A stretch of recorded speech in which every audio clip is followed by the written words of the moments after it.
మన దేశంలో హిమాలయాల కన్నా పురాతనమైన పర్వత శ్రేణి ఒకటుందని తెలుసా? ప్రపంచంలోనే అత్యంత పాతవాటిల్లో ఒకటి. అదే ఆరావళి పర్వత శ్రేణి. ఇప్పుడు ఈ చారిత్రక పర్వత శ్రేణి ఒక పెద్ద చర్చకు కేంద్రంగా మారింది. ఎందుకంటే సుప్రీంకోర్టు దీనికోసం ఒక కొత్త నిర్వచనాన్ని ఆమోదించింది. అసలొక పర్వతాన్ని నిర్వచించడమంటే ఏమిటి? దాని ఎత్తును బట్టి దాని విలువను నిర్ణయించగలమా? ఈ కొత్త నియమం ఆరావళిని కాపాడుతుందా లేక దాని పతనానికి దారితీస్తుందా? ఈరోజు మనం ఈ విషయాలన్నింటినీ లోతుగా చర్చిద్దాం. సరే, అసలింతకీ ఏంటా కొత్త రూల్? సుప్రీంకోర్టు ఆమోదించిన ఆ కొత్త నిర్వచనం ఏమిటి? కొంచెం వివరంగా మాట్లాడుకుందాం. తప్పకుండా. కోర్టు పర్యావరణ మంత్రిత్వ శాఖ అంటే MOEFCC కమిటీ ఇచ్చిన ఒక శాస్త్రీయ నిర్వచనాన్ని ఆమోదించింది. శాస్త్రీయ నిర్వచనం? అవును. ఇందులో రెండు ముఖ్యమైన విషయాలున్నాయి. మొదటిది ఆరావళి కొండ. దీని ప్రకారం చుట్టూ ఉన్న భూభాగం నుండి కనీసం 100 మీటర్లు లేదా అంతకంటే ఎక్కువ ఎత్తు ఉన్న భూభాగాన్ని మాత్రమే కొండగా గుర్తిస్తారు. ఓ, అంటే ఒక కొండని కొండ అని అధికారికంగా పిలవాలంటే అది కనీసం 100 మీటర్లు ఎత్తుండాలన్నమాట. అవును. కింద ఉన్న వాటిని లెక్కలోకి తీసుకోరు. సరే, మరి రెండో విషయం? రెండవది ఆరావళి శ్రేణి. ఒకదానికొకటి 500 మీటర్ల దూరంలో ఉన్న 2 లేదా అంతకంటే ఎక్కువ ఆరావళి కొండల సమూహాన్ని ఒక శ్రేణిగా గుర్తిస్తారు. మంచి విషయమేంటంటే ఆ కొండల మధ్య ఉన్న లోయలు, చిన్న గుట్టలతో సహా మొత్తం ప్రాంతాన్ని శ్రేణిలో భాగంగానే చూస్తారు. ఇది కొంచెం పర్వాలేదు. దీంతోపాటు కొత్త మైనింగ్ లీజులపై తాత్కాలికంగా నిషేధం కూడా విధించారు. వింటుంటే అంత చాలా పక్కాగా శాస్త్రీయంగా అనిపిస్తోంది. ఒక స్కేల్ పెట్టి కొలిచినట్టు. కరెక్ట్. ఒక కొలమానముంది, దాని ఆధారంగా నిర్ణయాలు తీసుకుంటారు. మరి దీనికి వ్యతిరేకంగా #సేవ్ ఆరావళి అని అంత పెద్ద ప్రచారం ఎందుకు జరుగుతోంది? ఎక్కడ తేడా కొడుతోంది? ఇక్కడే అసలు చిక్కుముడి ఉంది. ఈ నిర్వచనం కాగితం మీద స్పష్టంగా కనిపించినప్పటికీ దీని పర్యవసానాలు చాలా తీవ్రమైనవని పర్యావరణవేత్తలు వాదిస్తున్నారు. అలాగా? చాలా ఆందోళన కలిగించే విషయం. ఏంటది? వారి అంచనా ప్రకారం ఈ 100 మీటర్ల నిబంధన ఉంది కదా, ఉంది. దానివల్ల మొత్తం ఆరావళి పర్యావరణ వ్యవస్థలో 90% కంటే ఎక్కువ ప్రాంతం ఈ కొత్త నిర్వచనం పరిధిలోకి రాదు. ఒక్క నిమిషం. 90%? అవును, 90%. అంటే మనం స్పష్టంగా చెప్పుకోవాలంటే పరిరక్షణ పేరుతో తెచ్చిన ఈ కొత్త నియమం ఆరావళిలోని 10 కొండల్లో 9ంటిని రక్షణ లేకుండా వదిలేస్తుందన్నమాట. ఖచ్చితంగా. మీరన్నది అక్షరాల నిజం. ఇది వినడానికి చాలా ఆశ్చర్యంగా ఉంది. ఇది పొరపాటా లేక ఉద్దేశపూర్వకంగా జరిగిందా? ఇదే ఇప్పుడు అందరి మదిలో మెదులుతున్న ప్రశ్న. 100 మీటర్ల కన్నా తక్కువ ఎత్తు ఉన్న లెక్కలేనన్ని కొండలు, గుట్టలు, పీఠభూములు, లోయలు అవన్నీ చట్టపరమైన రక్షణను పూర్తిగా కోల్పోతాయి. ఆరావళిలో అత్యంత కీలకమైన భాగాలకు రక్షణ కవచం తొలగిపోతుందని వారి ప్రధాన భయం. 90% ప్రాంతం రక్షణ కోల్పోతుందంటే మరి ప్రభుత్వం దీన్ని ఎందుకు సమర్థిస్తోంది? వారి దృష్టిలో ఇది ఎలా రక్షణ అవుతుంది? ప్రభుత్వ వాదన కూడా బలంగానే ఉంది. వాళ్లు దీన్ని ఒక సంపూర్ణ ల్యాండ్స్కేప్ స్థాయి పరిరక్షణా విధానం అంటున్నారు. ల్యాండ్స్కేప్ స్థాయి అంటే విడివిడి కొండలను కాకుండా మొత్తం పర్వత శ్రేణిని ఒకే యూనిట్గా చూస్తున్నామని చెబుతున్నారు. వారి ప్రకారం టైగర్ రిజర్వ్లు, అభయారణ్యాలు వంటి కోర్ ప్రాంతాలుంటాయి కదా. ఉంటాయి, అతి ముఖ్యమైనవి. అవును. ఆ అతి ముఖ్యమైన ప్రాంతాల్లో మైనింగ్ను పూర్తిగా నిషేధించారు. సరే, కానీ ప్రభుత్వం చెప్పేదాంట్లో కూడా కొంచెం నిజం ఉంది గదా. అసలు ఎలాంటి నియమం లేకపోవడం కంటే కనీసం ఒక స్పష్టమైన 100 మీటర్ల నియమం ఉండటం మంచిదే కదా. అక్రమ మైనింగ్ను అరికట్టడానికి ఇది సహాయపడదా? మీరన్నది నిజమే. ఒక నియమం ఉండటం మంచిదే. అక్రమ మైనింగ్ను అరికట్టడానికి డ్రోన్లు, నిఘా టెక్నాలజీని వాడతామని ప్రభుత్వం చెబుతోంది. మైనింగ్ ఇంకా పెరుగుతుంది, అందుకే నియంత్రిత మైనింగ్ మేలని అంటున్నారు. మరి విమర్శకులేమంటున్నారు? వాళ్లేమంటున్నారంటే ఈ నియమం వల్ల చట్టబద్ధంగానే విధ్వంసం జరిగిపోతోంది. అక్రమ మైనింగ్ కన్నా ఇది చాలా పెద్ద ప్రమాదమంటున్నారు. ఓహ్, అలాగా? వారి ఆందోళనలేమిటో ఇంకాస్త విడమరిచి చెబుతారా? వారి ఆందోళనలు చాలా తీవ్రమైనవి. మొదటిది పర్యావరణ కొనసాగింపును విస్మరించడం. ఈ నిర్వచనం కేవలం శిఖరాల ఎత్తుపై దృష్టి పెడుతుంది. కేవలం శిఖరాల మీదేనా? అవును. కాని ఒక పర్యావరణ వ్యవస్థ అంటే కేవలం ఎత్తైన శిఖరాలు కాదు కదా. కాదు. అంటే ఒక అడవిని కేవలం పెద్ద చెట్లతోనే కొలిచినట్టు. చిన్న పొదలు, గడ్డి, నేలకిందున్న వేర్ల వ్యవస్థను పట్టించుకోపోతే అడవి మనుగడ సాగించలేదు కదా. ఇక్కడ కూడా అదే సమస్య అంటారా? ఖచ్చితంగా. మీరు సరిగ్గా చెప్పారు. ఇక్కడ కూడా అదే జరుగుతుంది. చిన్న గుట్టలు, లోయలు, వాలులు అన్నీ కలిస్తేనే ఆ వ్యవస్థ బతుకుతుంది. ఉహుం. ఈ నిర్వచనం ఆ కొనసాగింపును విచ్ఛిన్నం చేస్తుంది. ఇక రెండవ అతిపెద్ద ఆందోళన భూగర్భ జలాలకు ముప్పు. ఇది ఢిల్లీ ఎన్సీఆర్, రాజస్థాన్ లాంటి ప్రాంతాలకు చాలా పెద్ద ప్రమాదం కదా. చాలా పెద్ద ప్రమాదం. అక్కడ ఇప్పటికే నీటి కొరత తీవ్రంగా ఉంది. అవును. ఆ ప్రాంతాలు ఇప్పటికే నీటి ఎద్దడితో అల్లాడుతున్నాయి. అక్కడ పడే కొద్దిపాటి వర్షపు నీరు భూమిలోకి ఇంకి భూగర్భ జలాలు పెరగడానికి ఈ తక్కువ ఎత్తు ఉన్న కొండలు, వాటి వాలులు చాలా ముఖ్యం. అంటే అవి స్పాంజ్లా పనిచేస్తాయన్నమాట. సరిగ్గా అదే. వాటిని తవ్వేస్తే ఆ స్పాంజ్ పోతుంది.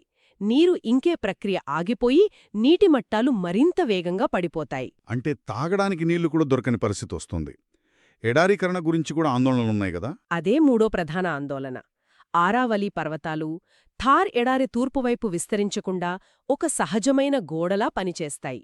ఒక బ్యారియర్ లాగా. అవును, ఒక సహజ అవరోధం.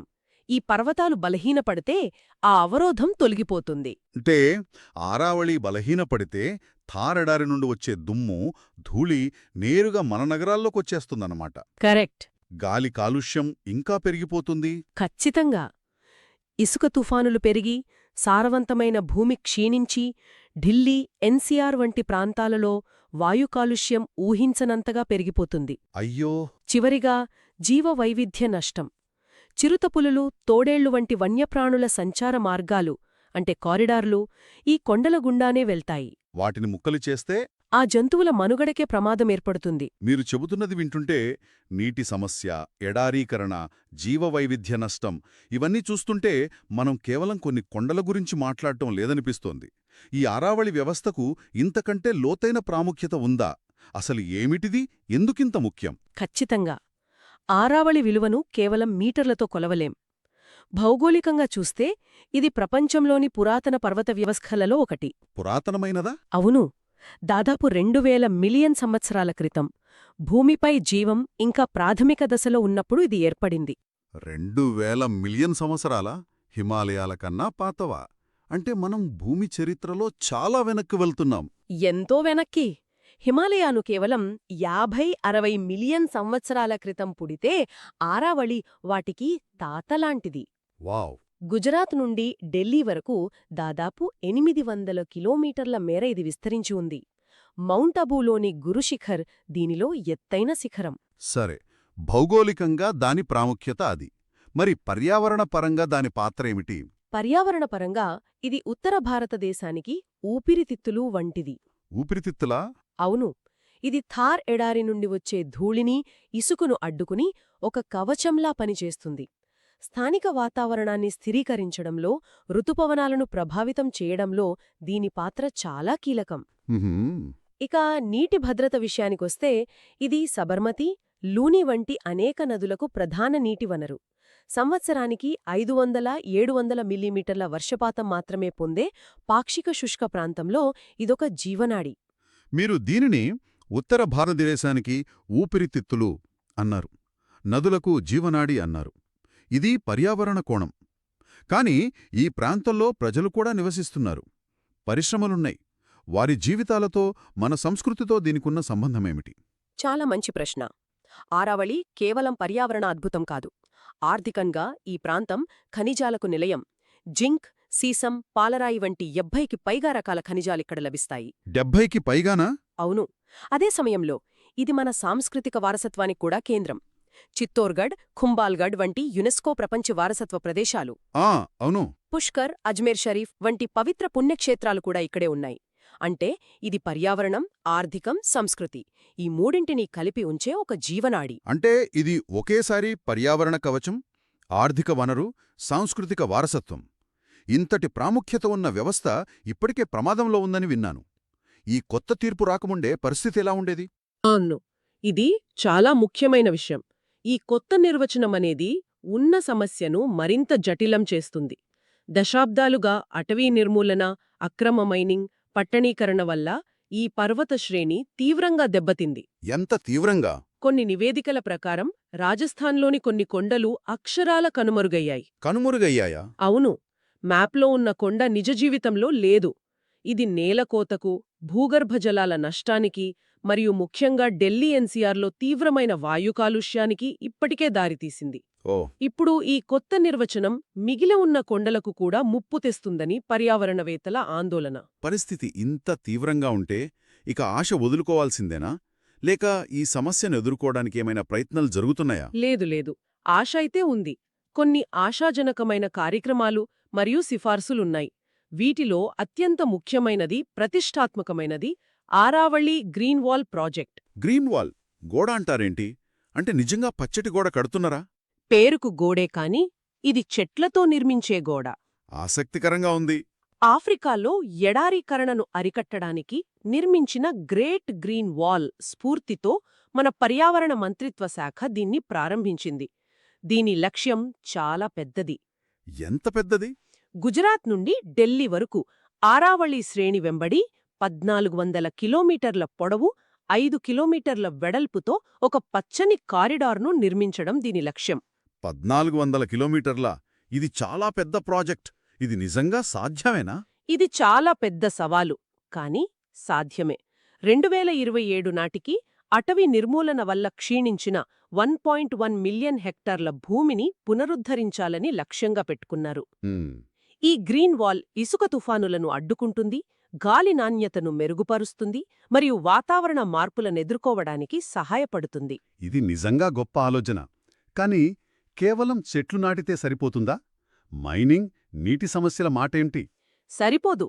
అందుకే నిపుణులు ఇతర చర్యలను కూడా సిఫార్సు చేస్తున్నారు. అవేమిటి? లోయలు, వాలులు, వన్యప్రాణి కారిడార్లు అన్నింటినీ శాస్త్రీయంగా మ్యాపింగ్ చెయ్యాలి. సరే. రెండవది, అక్రమ మైనింగ్ను అరికట్టడానికి డ్రోన్లు, శాటిలైట్ ఇమేజరీ వంటి టెక్నాలజీని విస్తృతంగా ఉపయోగించాలి. టెక్నాలజీ వాడకం. అవును.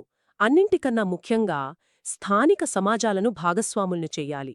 రాజస్థాన్లో టంకాలు, ఝలారాలు వంటి సాంప్రదాయ నీటి సంరక్షణ పద్ధతులు ఉన్నాయి. విన్నాను. వాటిని ప్రోత్సహించడం ద్వారా నీటి భద్రతను పెంచవచ్చు. అంటే టెక్నాలజీ, సంప్రదాయం, ప్రజాభాగస్వామ్యం ఈ మూడింటిని కలపాలి. అవును. ఈ చర్యలన్నీ కేవలం ఆరావళిని కాపాడ్డమే కాదు, పారిసొప్పన్మం, బాండ్ ఛాలెంజ్ వంటి భారతదేశ అంతర్జాతీయ కట్టుబాట్లను నెరవేర్చడానికి కూడా చాలా అవసరం. అంటే ఇదంతా చూశాక మనకేమర్థమవుతోంది? ఒకవైపు చట్టపరమైన స్పష్టత కోసం ఒక సులువైన నియమం, అంటే 100 మీటర్ల నియమం కావాలి. నిజమే. మరోవైపు ప్రకృతిని అలా స్కేల్ పెట్టి కొలవలేం. ఆ కొలత వల్ల దాని అసలు స్వరూపాన్నే నాశనం చేసే ప్రమాదముంది. అవును. ఆరావళి శ్రేణి కేవలం ఒక భౌగోళిక నిర్మాణం కాదు, అది వాయువ్య భారతదేశానికి ఒక జీవనాధార వ్యవస్థ. ఖచ్చితంగా. ఈ చర్చ మన ముందు ఒక పెద్ద ప్రశ్నను ఉంచుతుంది. మనం ఒక సహజ సంపదకు నిర్వచనం ఇస్తున్నప్పుడు మన ఉద్దేశం చట్టాన్ని సులభతరం చేయడమా, లేక ఆ సంపదను నిజంగా కాపాడటమా? ఈ రెండూ వేరువేరైనప్పుడు మనం దేనికి ప్రాధాన్యత ఇవ్వాలి? ముఖ్యంగా ఆరావళి వంటి సున్నితమైన ప్రదేశాలలో ఖనిజాల వెలికితీతకు, పర్యావరణ భద్రతకు మధ్య సరైన సమతుల్యతను భారతదేశం ఎలా సాధించగలదు? దీనికి సమాధానం దొరికినప్పుడే ఆరావళి భవిష్యత్తు సురక్షితంగా ఉంటుంది.